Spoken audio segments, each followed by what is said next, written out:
Moving on, we Agreed. have talked about the Agreed. Pogba situation. Ideal CDM to come in and just hit the ground running. Lokmanyu.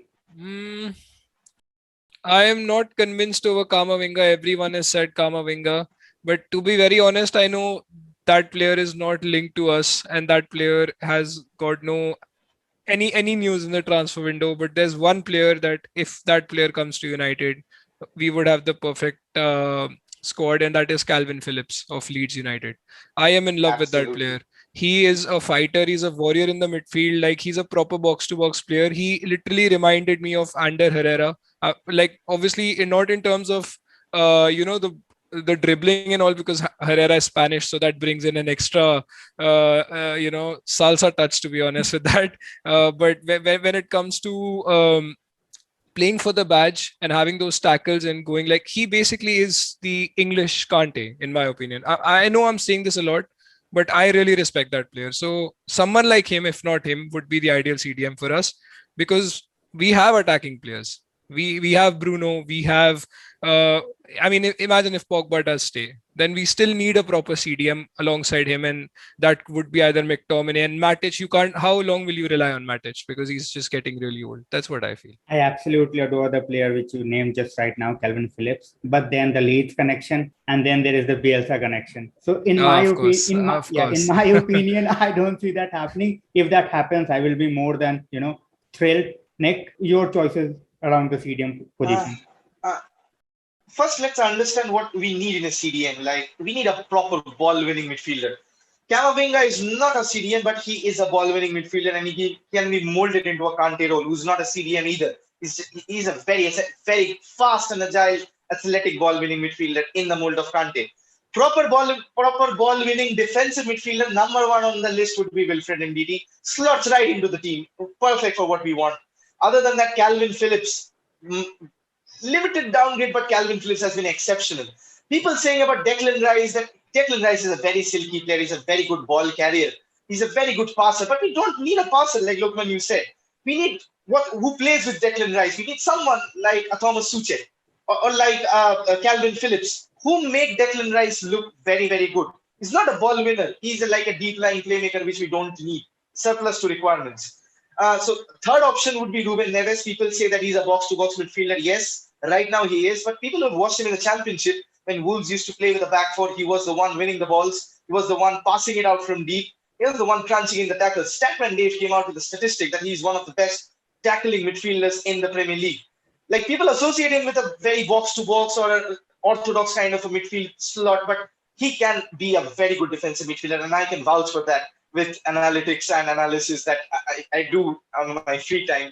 Definitely top three NDD and Calvin Phillips and Ruben Neves. Camavinga if all else fails. Yeah, as Fantastic. Romano mentioned as well that Camavinga wants to go either to Spain or to just make a move to PSG. So obviously that he is very talented. Everyone knows that. But if he's not willing to come, then there is no point of pursuing a player who just don't want to stay here. So moving on, we have done this CDM. You came up with Phillips. You came with you know like Ndidi, Rice, and Calvin Phillips as well. So, all right, Zoom का record बंद there हो was गया there was लगता a है. glitch. Sorry. Yeah. So moving on, do you see that apart from these two guys, we are going to land someone before the deadline day, or in your opinion, we are done for the window?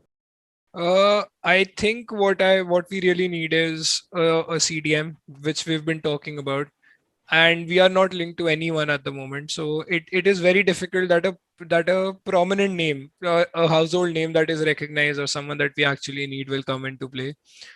Obviously Declan Rice seems out of the picture because West Ham has a good season. I would say it's not the best season that they had, but with the promise that they have shown, I don't think so West Ham will ever let Declan Rice grow, because we've already spent money on Sancho, we already spent money on Varane as well.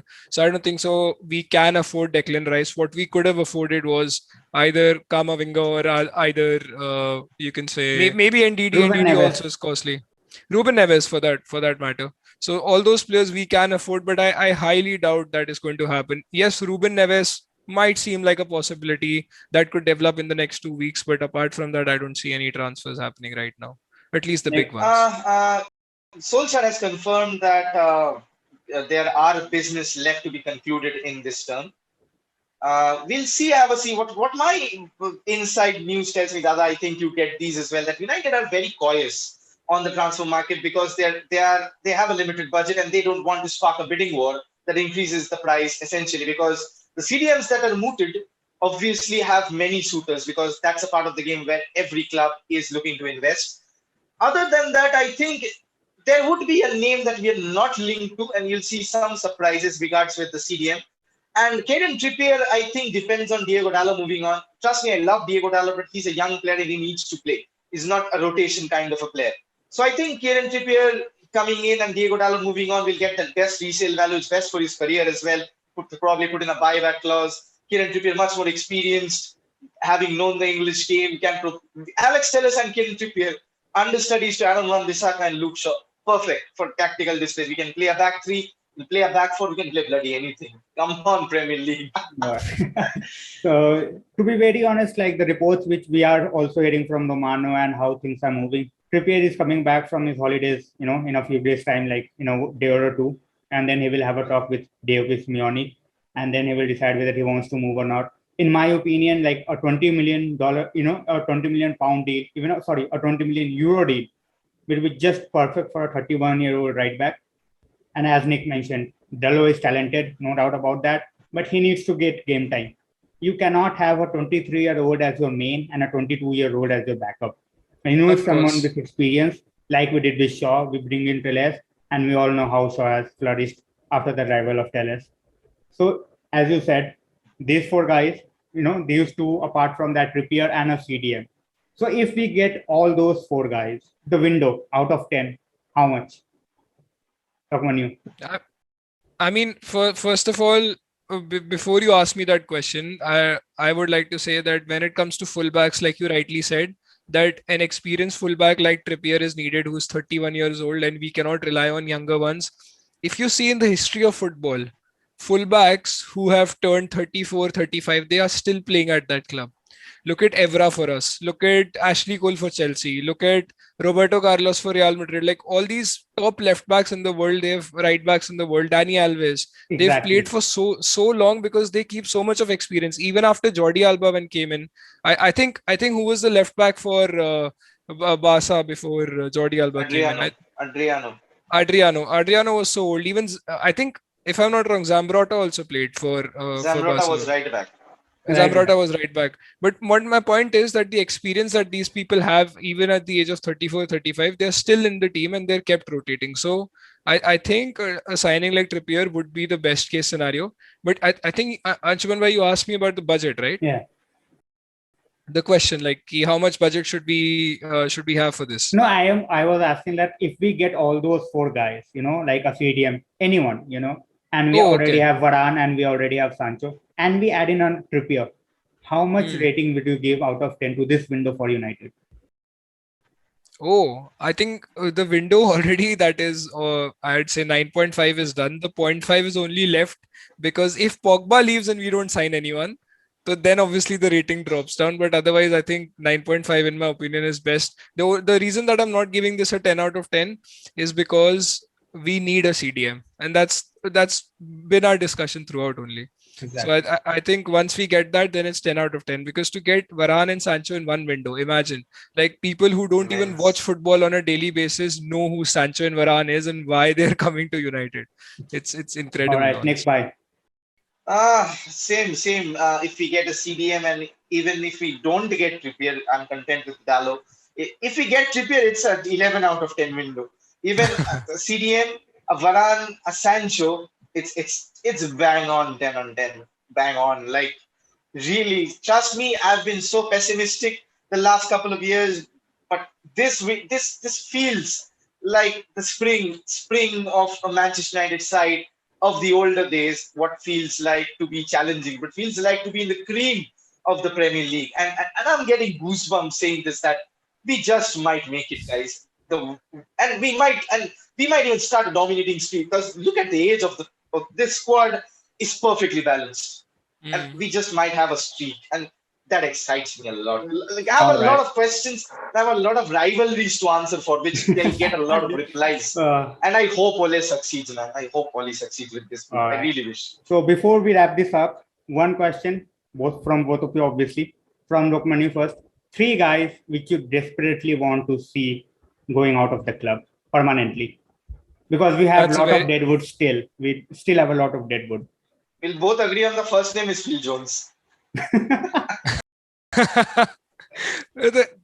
I mean, that player has become non-existent, even though he has given his life whenever it has come to the case where he has literally thrown himself on the ball.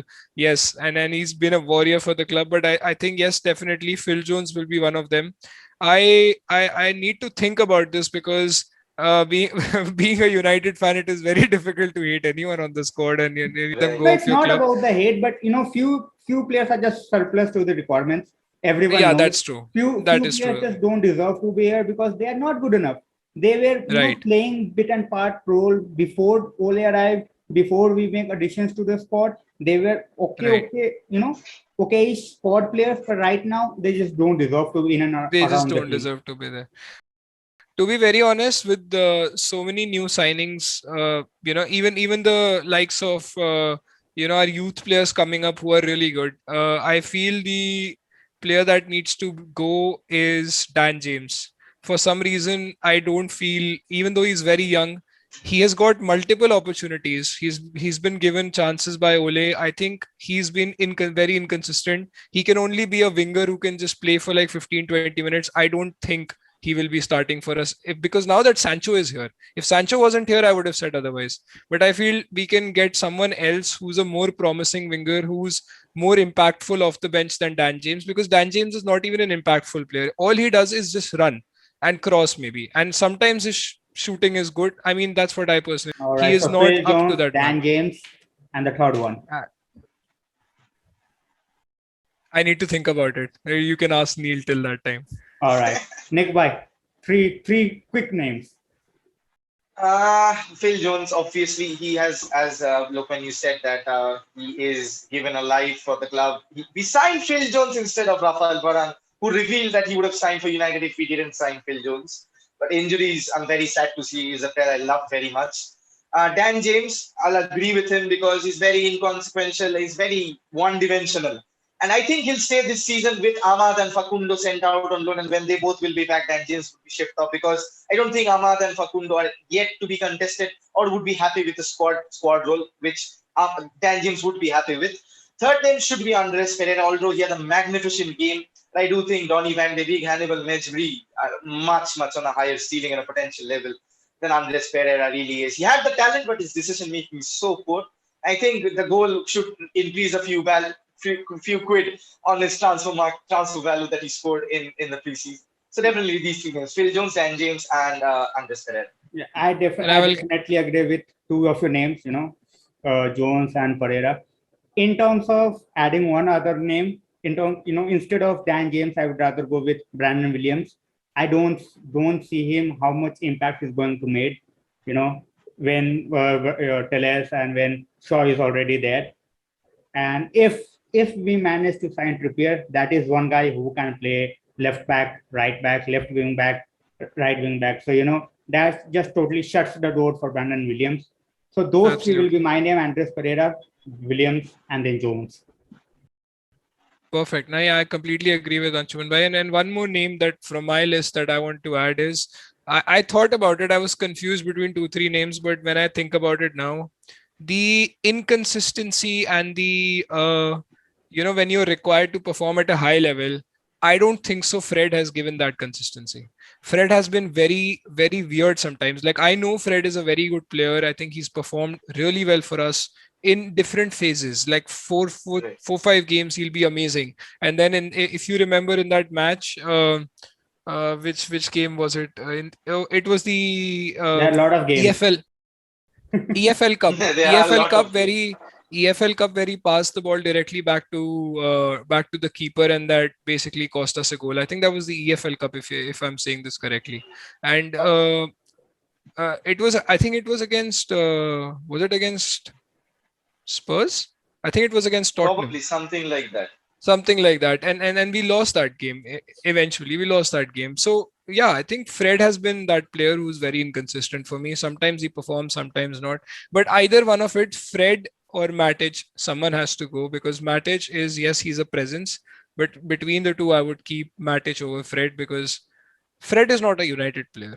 He can be a Spurs player, he can be an Arsenal player in the midfield, but with that consistency and with that quality that United basically goes out with every time they step on the pitch, I think Fred cannot be the one to start with for me. All right, so that would be it for today. Like, thanks a lot, Lokmanyu and Nick, for joining me. And I would definitely like to end this with like your predictions for the Premier League. People know me that I don't predict anything about the Premier League or the results of United, but I would love to hear from Lokmanyu and Nick and Neil. Sorry, my bad. Neil, like which position? Like, I think okay, let Neil Dada go first. I like in the firing seriously line. everybody's. Come on. I play like simple question. I play like FPL and I don't keep United players. That's the much of superstition I have about United players performing. Even Bruno having masterclass season after season, I don't keep Bruno at all. But definitely would be hoping for a minimum top two has to be top two, and probably semis of the UCL would be probably an okay job. Okay job. I think that's a very realistic prediction. Mine is also on the same lines. I would say we need to finish top three. The reason I'm saying not top two and top three, maybe top four is a bit too much, but top three is needed, because we need these players to settle in. We are thinking that Sancho is here, Varane is here, and we'll just go out and conquer everything. We need to give them time to play with Bruno, Rashford, and everybody. Basically, they haven't Especially already. when they're not having a preseason. Exactly. And they're not same having a old thing like preseason because last of the year. Euros. We are Yes, devoid of a absolutely. preseason. Absolutely. Which is All why right. I say top three and UCL semi-finals. Yes. All right. Before I just wrap it up for good, are we going to win any sort of a trophy, whether it's a FA Cup or or a Carabao Cup? Yes or no? Just a simple answer from both of you. FA Cup for me. We are winning the FA Cup in 2021. That's my prediction. Neil Bhai. 2022, I mean. Same. If we have to win the FA Cup at any cost. Like, even I do feel that if Ole has to take the heat off his shoulders, he needs to go and get at least one trophy to just shut everybody around him that, finally you have given me my team and I have delivered with a trophy in the very first season after getting a full squad, which I really wanted from day one. Exactly. So on this note, I would like to end this for tonight. And thanks Lokmanyu for joining us. Thanks Neil Bhai for joining us. And It was a pleasure, bro. I will be seeing you both again on this. Yes, absolutely. So, thank you. And all right. Thank you. All right. Have a good night, both of you. GGMU. Thank you GGMU. so much. Bye-bye. GGMU.